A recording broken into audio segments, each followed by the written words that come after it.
Bismillahirrahmanirrahim. Assalamualaikum warahmatullahi wabarakatuh. Alhamdulillahirabbil alamin wa bihi nasta'inu ala umuri dunya waddin. Wassalatu wassalamu ala asrofil anbiya'i wal mursalin wa ala alihi wa ashabihi ajmain. Amma ba'd. Perkenalkan, nama saya Ahmad Jasudin. Saya mahasiswa dari STAI Dr. Haizat Mutakin. Saya sekarang semester 6 di kelas 6C, dan pada kesempatan kali ini saya akan menjelaskan beberapa tentang pendidikan yang ada di Indonesia. Pendidikan di Indonesia itu merupakan fondasi utama dalam membangun sumber daya manusia yang berkualitas. Namun, kesenjangan antara pendidikan di daerah perkotaan dan pendidikan di daerah pedesaan ini masih menjadi tantangan besar yang belum sepenuhnya teratasi.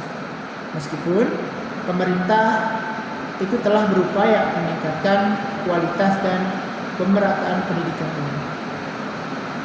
Fakta di lapangannya ini menunjukkan bahwa ketimpangan ini masih sangat mencolok. Dari beberapa data, berdasarkan data Badan Pusat Statistik atau dalam kurung yang sering kita kenal itu BPS, pada 2023 hanya 27,98% penduduk pedesaan berusia 15 tahun ke atas yang menyelesaikan pendidikan menengah atau pendidikan di SMP. Sementara di perkotaan angka ini mencapai 49,16%. Nah, dari sini perbedaan signifikan ini mencerminkan adanya kesenjangan akses terhadap pendidikan yang berkualitas, terutama di daerah-daerah terpencil atau di daerah-daerah pedesaan dan pelosok. Lebih dari 50% sekolah di daerah pedesaan masih menghadapi masalah, yaitu masalah kekurangan fasilitas seperti ruang kelas yang layak, perpustakaan, dan akses internet yang stabil.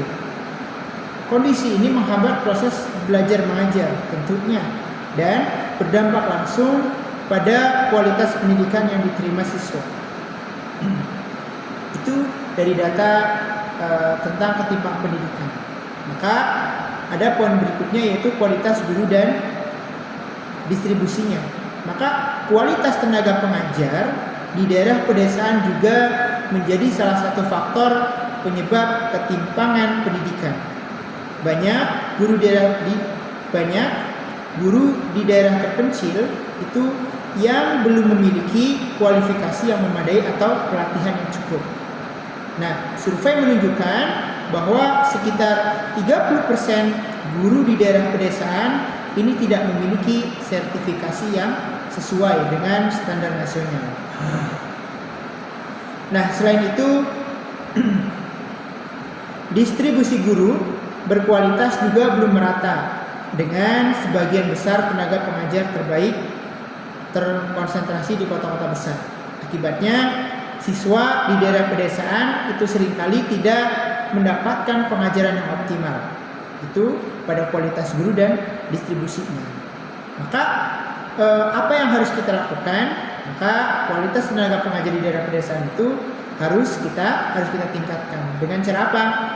Cara seperti tadi yang telah saya sampaikan, ya, harus 30% ke atas itu guru di daerah pedesaan itu masih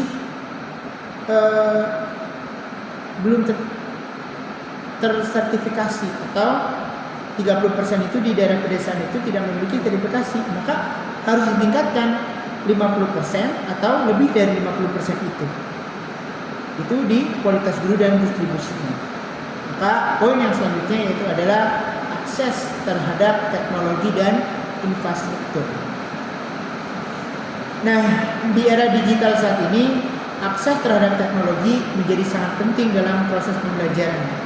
Namun, banyak sekali siswa di daerah pedesaan yang tidak memiliki akses ke perangkat teknologi seperti apa? Komputer atau internet. Nah, data menunjukkan bahwa lebih dari 60% desa pelosok di Indonesia masih belum memiliki akses internet, yaitu akses internet yang memadai. Nah, ketiadaan teknologi ini menghalangi siswa untuk mengakses bahan ajar digital atau mengikuti kelas yang daring, maksudnya kelas yang online, yang menjadi kebutuhan esensial dalam pendidikan modern saat ini. Nah, lalu bagaimana kondisi sosial dan ekonomi pada saat ini? Kondisi sosial dan ekonomi masyarakat di pedesaan saat ini juga turut memengaruhi kualitas pendidikan saat ini. Di banyak daerah, keterbatasan ekonomi itu memaksa anak-anak untuk berhenti sekolah dan membantu orang tua mereka bekerja. Itu karena faktor kondisi sosial dan ekonomi. Nah, beberapa keluarga itu tidak mampu membeli perlengkapan sekolah atau membayar biaya pendidikan meskipun sudah ada program bantuan dari pemerintah. Hal ini menyebabkan rendahnya angka partisipasi pendidikan di daerah pedesaan dan memperburuk kesenjangan antara kota dan desa. Nah, lalu bagaimana upaya dan solusinya untuk mengatasi permasalahan-permasalahan yang telah saya sampaikan? Nah, untuk mengatasi kesenjangan pendidikan ini diperlukan upaya bersama dari semua pihak. Pemerintah juga perlu meningkatkan alokasi dana pendidikan untuk daerah-daerah tertinggal, daerah-daerah pedesaan atau lebih pelosok lagi di daerah Indonesia. Untuk apa? Untuk membangun dan memperbaiki infrastruktur sekolah serta menyediakan akses terhadap teknologi pendidikan. Nah, selain itu, distribusi guru juga harus berkualitas, harus merata di daerah kota maupun di daerah pedesaan. Itu harus merata dengan memberikan insentif bagi guru yang bersedia mengajar di daerah terpencil. Maka masyarakat juga perlu diberdayakan untuk mendukung prosesnya pendidikan tersebut. Nah, dengan meningkatkan kesadaran akan pentingnya pendidikan dan mendorong partisipasi aktif dalam kegiatan pendidikan, maka pendidikan yang berkualitas adalah hak setiap anak tanpa memandang latar belakang, mau ia miskin, mau ia kaya, itu tidak memandang itu, ya. Pendidikan yang berkualitas adalah hak di setiap anak tanpa memandang latar belakang geografis atau ekonomi. Nah, untuk mewujudkan pemerataan pendidikan di Indonesia itu diperlukan komitmen yang kuat dari pemerintah, masyarakat, dan sektor swasta. Hanya dengan kerjasama yang solid, kesenjangan pendidikan antar kota dan desa itu dapat diatasi atau bisa menemukan solusinya. Dan setiap anak memiliki kesempatan yang sama untuk meraih masa depan yang lebih baik.